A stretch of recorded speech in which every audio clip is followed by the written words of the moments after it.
to our Athletic Hall of Fame as one of his assistant coaches, Sherri. No, I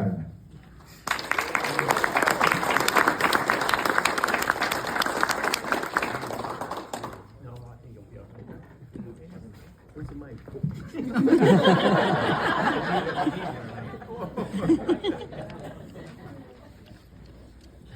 It is my greatest honor to be here to celebrate the man we all know as Coach Beaver, but to me, he is one of my dearest friends and coach and confidant, Greg Beaver. He called me and left a message that he needed a favor. Called him back, left a message saying, whatever you need. We finally had a chance to connect, and he told me he was being inducted in the Toma Athletic Hall of Fame, and he would like me to introduce him at the ceremony. I panicked, but said it would be my honor, and I've been stressing since his call. I also need to preface that my memory does not work like his does. He can remember dates of games, years of which girls played, and where we were at the time of an event. He can also speak 5 to 6 minutes, no problem. Let's just say he can ramble. I didn't think it would be possible for me to do how much I hate public speaking, but here we go. In 1983, I looked Toma up on the map, applied for a job, and that's where our relationship grew. I had played volleyball with co-workers and coached camp at UW-Platteville, and my boss, when I got back, asked me if I'd be interested in coaching at the high school level. I then went to meet Greg, who back then had a full head of black hair. I myself have bright red hair. We talked, and he asked me if I would start up the junior high program. After a couple of years, the junior high became the middle school, and I moved up to coach the junior varsity. This is where my true skills of learning to coach began. Being present in the gym with him daily was both intimidating and enlightening. He was a big presence. He had a big presence about him, a loud voice, and a quest for excellence. His excellence does not need to be misconstrued as perfection. When I state a quest for excellence, Greg had this innate ability to draw the best version of others out and help them push themselves towards greatness, while also allowing others to be drawn to his personality, sense of humor, and his care of his student athletes. We continued this round of coaching until 1990. For 5 years, my husband and I moved to Milwaukee, which a couple of years I did return to help assist at his summer camps. When Greg heard I was returning to live in Toma, he called me and asked me to be his assistant coach. I knew coming back meant more learning was to be had. The game was evolving, and Greg was embracing those changes. We coached through our marriages, raising little kids, and watching each other develop these new families, and we were there for one another in many different ways.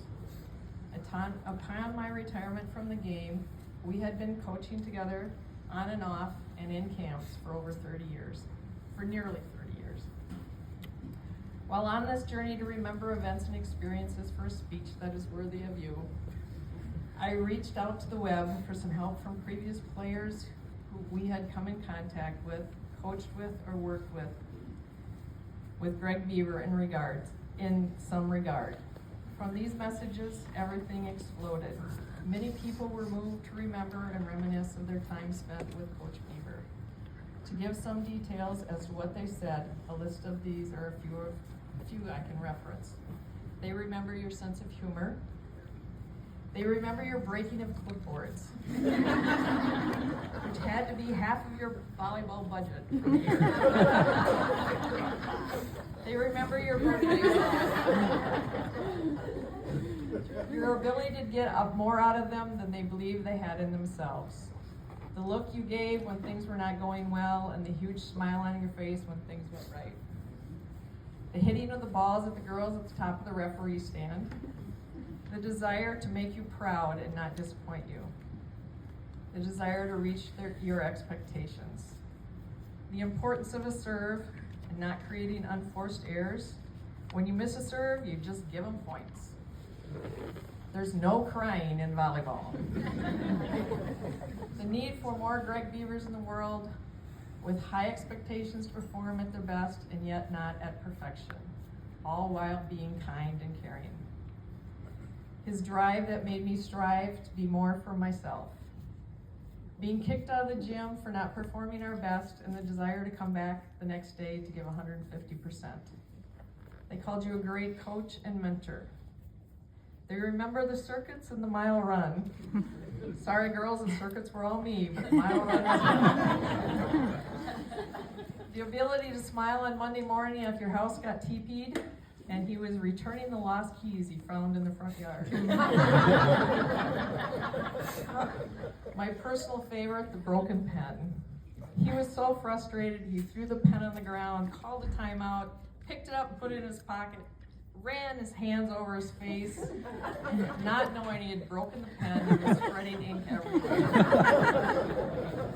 The girls were trying to keep a straight face, but he was getting more and more frustrated because everyone was snickering, including myself. After the huddle, he realized he had ink on his hands and burst out laughing himself. Your ability to remember faces and names when you see them after many years, your words of encouragement to them as new teachers and coaches, and the kindness you brought to the gym, life, and the game. Truly practice what you preach. While this list is not short, as it shouldn't be, because of the impact you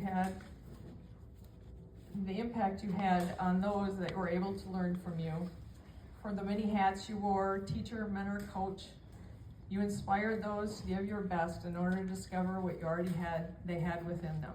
You always gave 150%, Coach Beaver. During our many times together while traveling to Baraboo, Portage, Nakusa, Adobe, Menominee, as well as the La Crosse area, all while the Earl song was playing in the early years. My favorite memories, there are a few to list. I remember our bus trips where Coach Deb Nelson would wait till the perfect opportunity to knock me out of my seat and fall all over you. The laughing at kids when they were stuffing grapes in their mouth and trying to talk. The times you gave the lights out to the team and then looked at me and said, "See you in the morning," knowing this was now my responsibility to get them to bed. The year we went to state playing and being called Hicks and the Sticks, and the fire it lit in our kids because they had a little edge to them to start with, but that was the best thing they could have ever done because then we went on to beat them. Our conversations on the way home and how we could improve as coaches, things we needed to bring to the table to improve our athletes.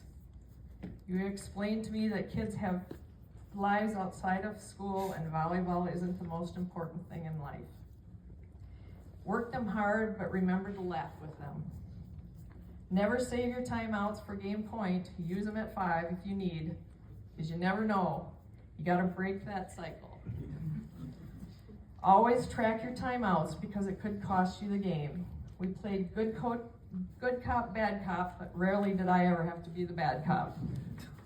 I remember being able to coach with you when you were selected into the All-State Coaches Hall of Fame, our All-State team, and how much fun we had with the kids.